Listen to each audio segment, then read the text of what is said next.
Hi guys, my name is Ronnie. Welcome back to my channel. Hopefully my hair doesn't look crazy. Ugh, curly hair problems. Anyways, first and foremost, I'm going to apologize because I am a very dimensional person, so I have a lot of niches. I'm trying to make playlists. I will always do song covers. I will always write my own music. But I love vlogs and talking because I went through a lot of trauma. And I have a lot of life experience that I do want to talk about. So, that's also probably where my sentiment for writing music derives from. And so I hope you guys enjoy. Stay tuned. Hopefully I don't want to say I'm disappointing my subscribers. Anyways, in my mind, y'all care and love me, but it's okay. Anyways, thank you guys so much for watching, and let's get on to a mini story time over my mom. And disclaimer, I know my siblings, I don't know if my brother watches my YouTube, but I know my sister does, but truthfully, I don't really care about sharing an experience because it's my experience, and I know they probably have similar experiences, but this is something that like I feel like I have the right to talk about my experience or what I went through, and like hopefully find common ground with other young women or girls and that have been through experiencing a pick me mom. It's a bit traumatizing, especially when you're a kid. So this is not like disclaimer or trigger warning. This does like involve like just maybe something that might bring up or brew up some old sentiments that some people might have. But yeah, anyways, let's get on to the story time. But when I was around 12, my mom divorced my dad, and she got remarried, I believe, a year later. And I remember that there was this one day, it was Mother's Day. My family went out to eat, and my sister at the time had a boyfriend, and then my brother, me, and my baby brother, who my mom, he is my half brother, but he's my baby brother. And I remember everything so clearly because that day just like, it stuck to me. I remember we were eating, and I looked at my baby brother, and I was looking back and forth at him, and then my stepdad, and then him and my mom, because I was like, I wonder who he looks like. My ADHD brain was just like, I'm trying to see who he looks like. Does he look like, my mom or my stepdad? Because he had my mom's nose, but then like he had my stepdad's eyes. So I was just looking because I love genetics, and I'm like, oh, that's so interesting. Like he, like he has, like he's so cute, and then he looks like my mom and dad at the same time, stepdad. And I remember my sister was driving at the time, and my mom was driving at the time, like separate cars from church, and my mom was home right before me and my sister came home and my brother. And I remember walking in, and I don't know if anyone watched my intro video to like getting to know me, but you may not know, but in real life I just like to be invisible and not be existent to people. Like I'll wear my hair down or like messy and just not care, because I don't want anyone to talk to me, depending on who it is, because I just don't like to drain my energy sometimes with people who like, like for example at work I'll be like messy and like have messy hair because I don't want guys to talk to me because I work at a gas station. So, there's that. And so like when I was little, I would like have my hair was super long, and I just wore it so messy, and like I'd wear the baggiest clothing ever. And I remember I walked into the kitchen to grab like a drink, and I remember feeling these eyes looking at me so like they wanted to kill me. My mom was just staring at me, and she was giving me the biggest gank eye ever. And I remember like catching it but not saying anything. And then I remember I kept like walking, and I'm just like, okay, like why does she look like she wants to kill me? I'm sorry, my cats are like crying. She looked like she wanted to kill me. And so then I walked back into my room, and I laid in my bed. And I remember getting a text, which I think I still have and I will put on the screen, but essentially translating it, my mom was like, you better not be playing and making googly eyes at my husband.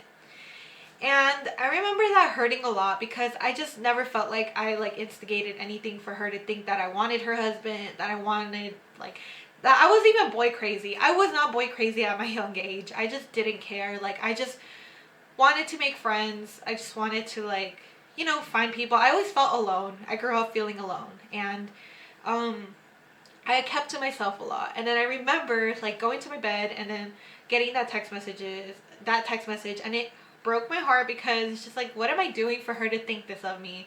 And at the time I cared how my mom thought of me and felt, because I was a kid in my mind. Like, I was 15. I know that's like a teenager, but I remember getting up, and I don't know if you know this about me, but I am very vocal. I am a very vocal person. Like, my boyfriend does something and I'll be the first to let him know. There's no you guessing if I'm mad. Like, I'll be like, why'd you do this? Like, I'll be like, what's this?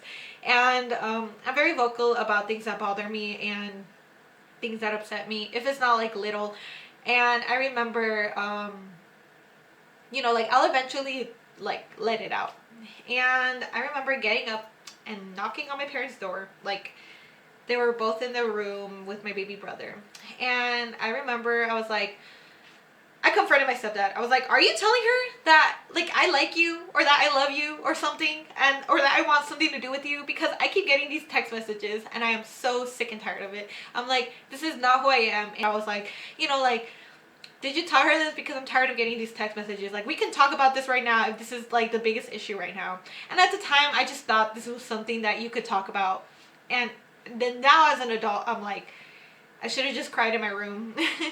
But then I remember my mom made this face like, no, don't tell him. Like kind of like well, obviously the scenario or the case was that she didn't talk about this with my stepdad. She didn't express the jealousy with my stepdad. She was taking all her jealousy from women in general on on the woman, not on my stepdad. And honestly, I didn't think my stepdad, I don't know much about my stepdad. Like, I don't talk to him. Like, he's like nothing to me like that. Like, I don't know crap about him. Like, I just grew up, like, at first, like, I saw him as a father figure, but the more and more I grew up, my mom was like jealous. And so, like, obviously I kept, like, I never spoke to him, kept my distance, because like I didn't want those issues. And so I don't know what he's like, but from like him taking like care of us, being a stepdad at like 12, 13, 14, 15, like, I don't feel like he ever did anything weird. Like, I just feel like it was all in my mom's head, because my dad was very abusive. He cheated on her. He gave her STD. Like, my dad was just a piece of crap to me and my, like, just us, like, his family. And I feel like it's trauma. But, my mom never took that out on my stepdad, or like never talked about it, never went to therapy. She just got married right after my dad.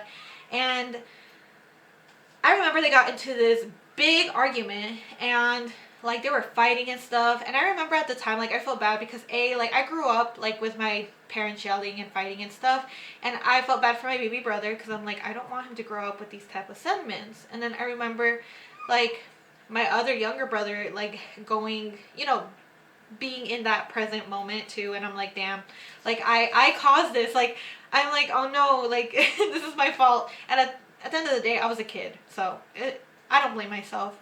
And I remember like I felt bad because I felt like my sister did believe her or something, because at the time I just felt like my sister didn't defend me, because my mom was being dramatic, and she was like, she told my sister, can you drive me to a hotel? I'm getting hotel. I'm moving out. I'm leaving. And it's all Celeste's fault. She broke this family up. Like, she broke this up. It's her fault. Like, she like was accusing me, and that made me cry, because obviously like I felt bad. Like, I didn't believe it was my fault, but she was the adult and I was a kid, and I was over here like having to like understand what my role was in like my family. Like, oh, I'm not an adult. Like, this isn't my problem. And then I remember my sister driving her. And for me, that was like her taking my mom's side. Like, my mom could have called an Uber. Like, she could have called a taxi. She could have phoned a friend. But, in my mind, that's how I saw it. Obviously, now I see things differently. Like, I don't believe my sister, like, had sides. I just feel like she was doing whatever to keep the peace. And, yeah. And, like, later on found out that this was just a crazy issue she was gonna have forever, because at first she would accuse me, then she would accuse my sister, and then when we both got kicked out, moved out, whatever, she did it on my brother and her neighbors. So like, I don't blame myself for any of that, but my mom is like husband crazy. Like, she loves this man and she thinks that, or like she's like very obsessed with this man and thinks everyone wants him, and it's weird. But yeah, that was like my traumatic like pick me mom story. Or there's a lot. Like, it's traumatic because there was a lot, and it was just like my entire childhood and my entire teenage years, and now I'm an adult, and obviously I have a YouTube, and again, I'm not gonna talk about my experience. I'm not gonna talk about just my life in general. So yeah, I hope you guys were entertained, because I want to say I hope people could relate, but you know, that's like not good. I don't hope anyone relates to this. Me laughing through my trauma, but thank you guys for listening to my story time. I hope you guys have a good day. And if you are going through something similar, I do hope for the best. I'm not really sure what you can do at like 15 with no money, and then like just nothing, and just having to be in that like in under that type of roof and that type of home. I feel for you. That was my reality, and now obviously I've grown to tell my story and just, you know, just talk about myself and just put myself out there and be me. And yeah, I hope you guys enjoy. Listen to some of the songs I wrote because they make me cry. Anyways, I have like a lot of fears in my life, but I love what I love. I love my art, I love my music, and I feel like everyone doesn't care. But yeah, that's all. Thank you guys for watching. I'm sorry for the elongated outro. I hope you guys have a good day. I got nothing worth reminiscing if it's not you.